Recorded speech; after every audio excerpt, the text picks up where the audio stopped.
যেভাবে কোচবিহারের একাধিক জায়গা থেকে হিংসার খবর আসছে, অশান্তির খবর আসছে, পুরোটা পিস রুম থেকে নজরদারি চালাচ্ছেন, খোঁজ খবর রাখছেন রাজ্যপাল সিভি আনন্দ বোস। সরাসরি আমাদের প্রতিনিধি ব্রতদীপ ভট্টাচার্য এই মুহূর্তে আমাদের সঙ্গে রয়েছেন। ব্রতদীপ, কি রকম ব্যবস্থাপনা করা হয়েছে? রাজ্যপাল আগেই জানিয়েছিলেন তিনি উত্তরবঙ্গে যাচ্ছেন না ঠিকই, কিন্তু সবটা তিনি পিস রুম থেকে নজরদারি চালাবেন, একবার দেখাও।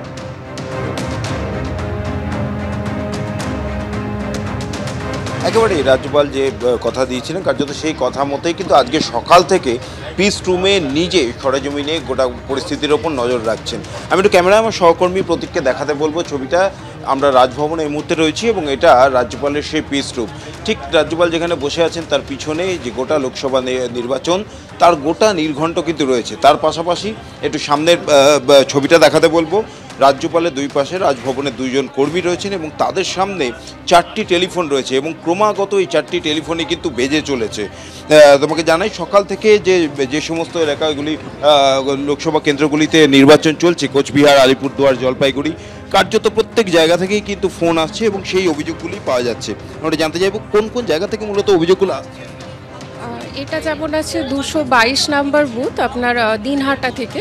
ওখানে টিএমসির হচ্ছে কিছু লোক গিয়ে ভয় দেখিয়েছে যাতে ভোট না দিতে দেওয়া হয়, কিন্তু ওনারা কোনো পলিটিক্যাল পার্টির সাথে যুক্ত না, তাও ওনাদের ভয় দেখানো হয়েছে যাতে ভোট না দিতে দেওয়া হয়। আর কি কি ধরনের অভিযোগ আছে?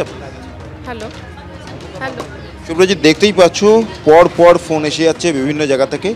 আমি একটু রাজ্যপাল সিভি আনন্দ বোস তার সঙ্গেও কথা বলার চেষ্টা করব।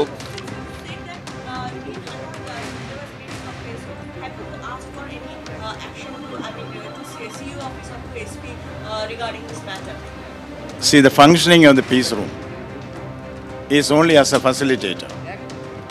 And as governor, I do not interfere in the election process.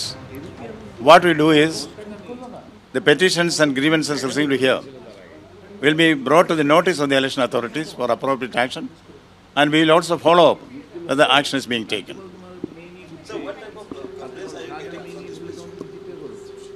We are receiving complaints about attempted violence, intimidation, and other pressure tactics from the field.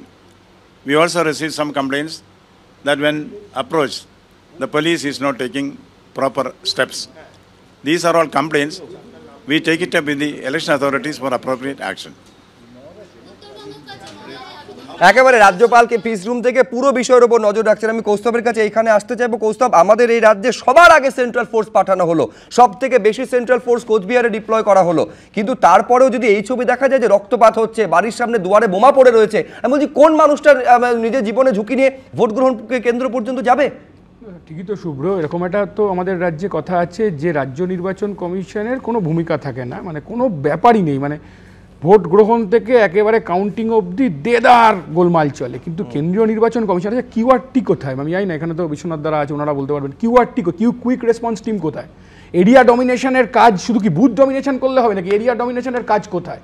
এটা কি চিত্র? মানুষ ভোট দেবে, যাকে খুশি তাকে দেবে, মানুষ গিয়ে দেবে। উত্তরবঙ্গের এরকম চেহারাটা ছিল না, কিন্তু আজ থেকে 10 বছর 12 বছর 15 বছর আগে এরকম চেহারাটা ছিল না। শান্তিপূর্ণ ভোট হতো এবং একটা শান্তির আমেজ ছিল, মানুষ গিয়ে হই হই করে নতুন জামা কাপড় পরে গরিব মানুষ গিয়ে ভোট দিত। কিন্তু কি দেখছি আজকে, মানে তুমি কটা তোমার চিত্র আছে? আমি স্যালুট করবো এবিপি সহ এক্স্যাক্টলি, আমি বলছি কটা জায়গায় পৌঁছতে পেরেছি। আমি এটা আমি সকাল থেকে আমরা এটা আবেদন জানাচ্ছি, এটা যেন বিচ্ছিন্ন ঘটনা হয়। কিন্তু সময়ের সঙ্গে সঙ্গে আমি কংগ্রেসের মুখপাত্রের কাছে আসবো যে এই ছবি যদি আমাদের সংখ্যাটা বাড়তে থাকে, আশঙ্কাটা সেইখানে তৈরি হয়। দেখো শুভ্রজিৎ, সকাল 7টায় ভোটটা শুরু হয়েছে। আমার মনে হয় যে এই সকাল 7টার ভোটটার মূল পারসেপশনটা শুরু হয়েছে গতকাল সন্ধ্যে 7টা থেকে। মাঝরাত বরাবর যেভাবে বোমা পড়েছে, যেভাবে ইন্টিমিডেশন হয়েছে, ভয়াবহ তার অবস্থা তৈরি হয়েছে, আজকে সকালবেলা তার রেজাল্ট বা বেনিফিট পাচ্ছে। দেখো, মূলত সাধারণ মানুষ তার নিজের স্বেচ্ছায় যে ভোটটা দেবে, সে ভোটটা দেওয়ার থেকে তো বঞ্চিত, বুথের কাছাকাছি পৌঁছতে পারছে না। সেখানে নাকি সেন্ট্রাল একজন ভোটার দেখেন যে বাড়ির সামনে বোমা পড়ে রয়েছে। আমি বলছি আমাদের প্রশ্নটা একদম স্পেসিফিক, কোন মানুষটা নিজের দরজা খুলে বুথ পর্যন্ত যাবেন, ভোটটা তিনি দেবেন? এই পরিস্থিতির কত তাড়াতাড়ি পরিবর্তন হয় এবং ভয়হীন পরিবেশে ভোটটা কিভাবে হয় সেদিকে নজর থাকবে।